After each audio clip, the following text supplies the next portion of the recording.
We have presidential candidate RFK Jr. here.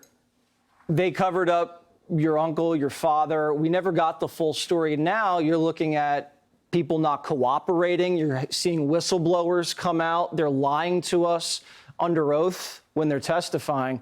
What do you think they're hiding here?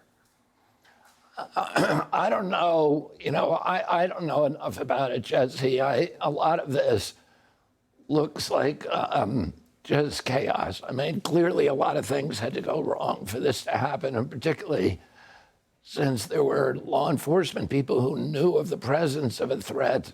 And it's kind of baffling why President Trump was even allowed on the stage if there were people who knew. But I don't know. I heard in one of these where the police officer, the Butler County police officer, was saying that we're on a different frequency from the Secret Service and we can't reach them. And that seems like a protocol failure. I have to say that I now have Secret Service, and my Secret Service detail, I have tremendous faith in them, and they've acted very professionally and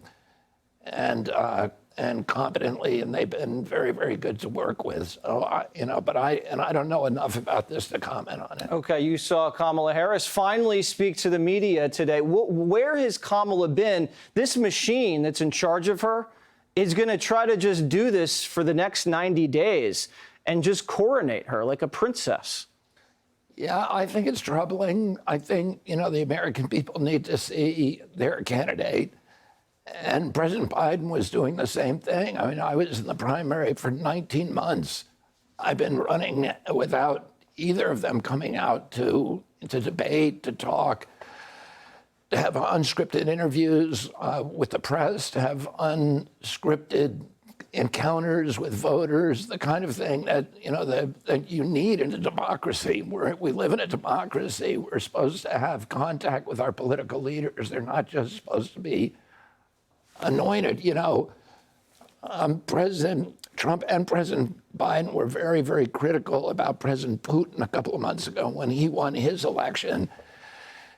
And he won with 88% of the vote. And they said, well, that's because he controlled the press and he didn't allow any political opponents to run against him. Well, they're doing the same thing in this election. If Kamala wins with 88% of the vote, I might have to storm the Capitol if that's the case. And they're still trying to shaft you with ballot access. Yeah, we finished the trial today. We had a one-week trial in Albany. The DNC is trying to get me off the ballot in New York State and then all the other states. So they're essentially suing me in every state.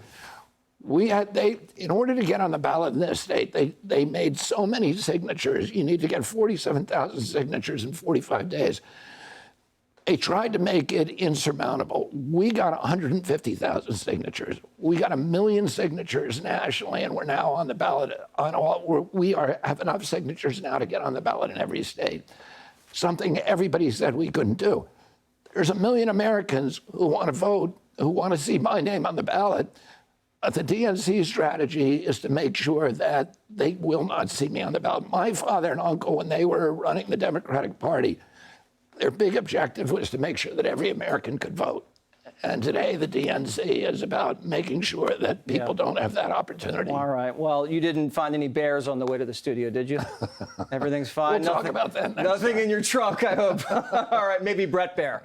You might like that, though. RFK Jr., thank you. Jesse, thanks for having me. Click here to subscribe to the Fox News YouTube page to catch our hottest interviews and most compelling analysis. You won't get it anywhere else.